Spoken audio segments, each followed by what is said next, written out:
Why are some people full of energy while others wake up already exhausted? Why does tension, anxiety, and the feeling that something is wrong build up inside even when everything seems fine on the outside? We tend to associate loss of energy with overload, age, or circumstances.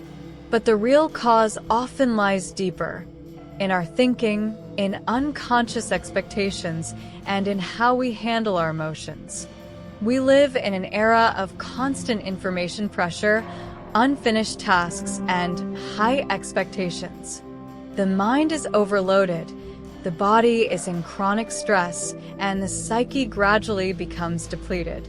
Without understanding how this process works, a person can lose energy for years without noticing how it affects their health and quality of life.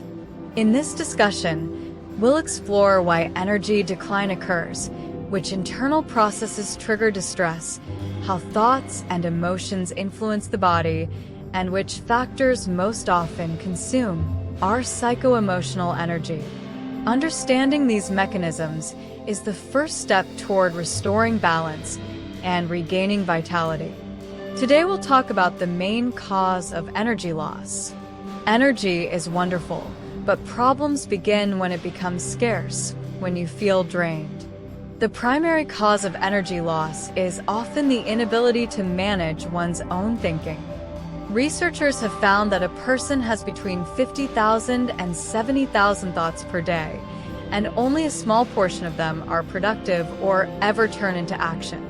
Everything else is background noise. Often, information hygiene and conscious detox help reduce emotional overload. Do you really need all the information you consume daily? Many people now prefer structured data so they don't waste time, energy, and attention on the unnecessary. I set myself the task of forming a worldview, a coherent understanding of how the world works and what place I occupy in it.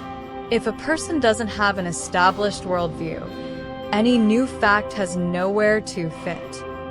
It becomes informational clutter that cannot be used. It's like taking a book and not placing it on the right shelf. You simply won't find it later. Information without a system doesn't work. There is the Dunning-Kruger effect.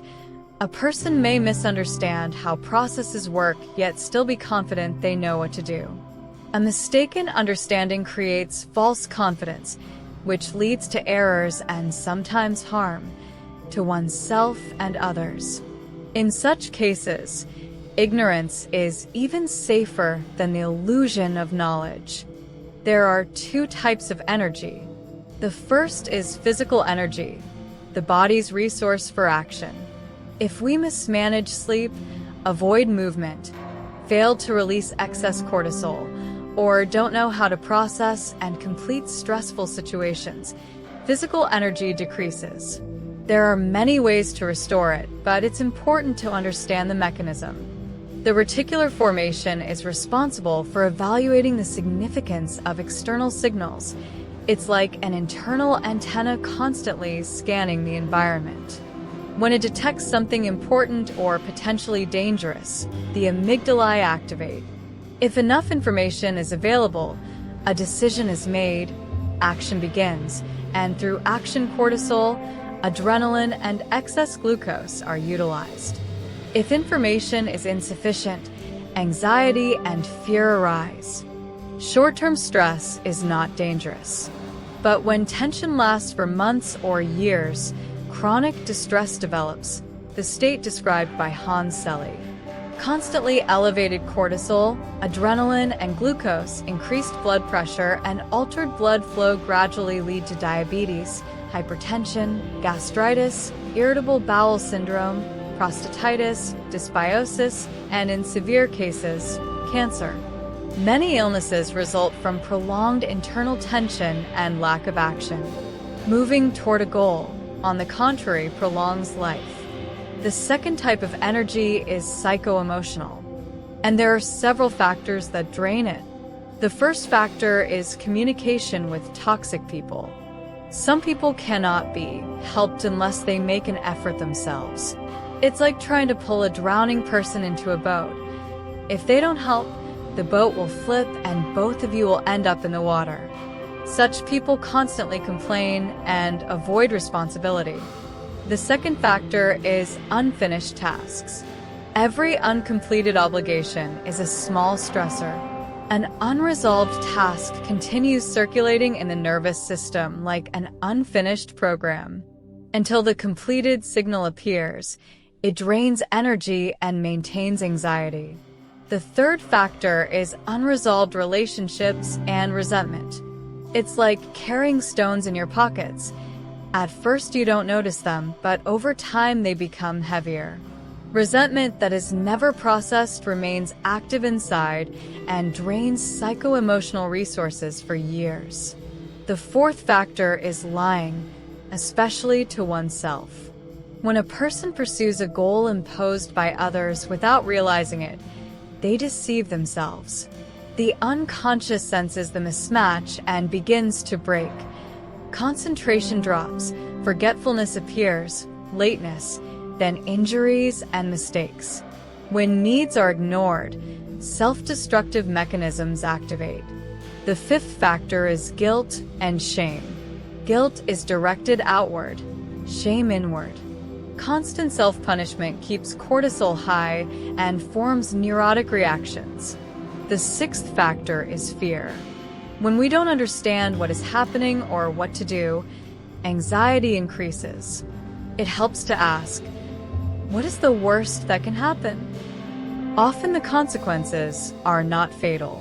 When a person finds a backup airfield and an action plan, anxiety decreases and control returns.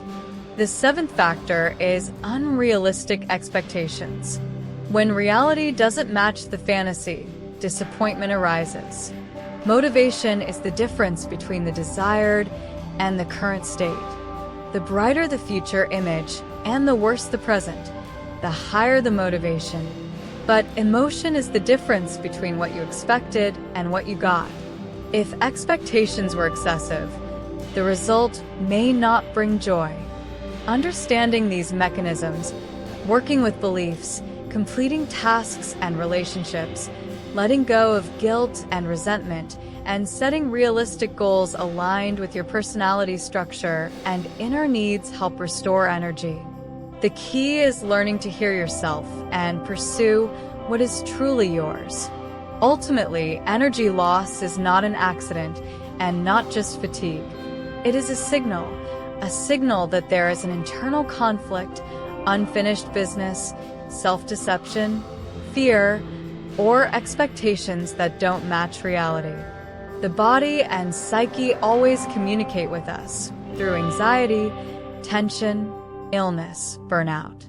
The question is whether we listen. Energy cannot be added from the outside if the mechanisms of leakage continue to operate. You can sleep more, go on vacation, change your environment, but if unfinished tasks, resentments, fears, and imposed goals remain, exhaustion will return. That's why it's important not only to recover, but also to understand the causes. When a person begins to consciously manage attention, completes what pulls them back, lets go of guilt and shame, lowers unrealistic expectations, and chooses goals aligned with inner needs, energy gradually returns. Clarity appears. Anxiety decreases. The body stops living in a state of constant mobilization. Understanding your own mechanisms is not a one-time solution, but a process.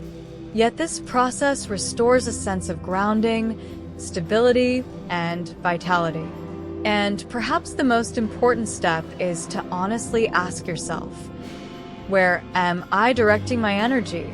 And is this truly my path?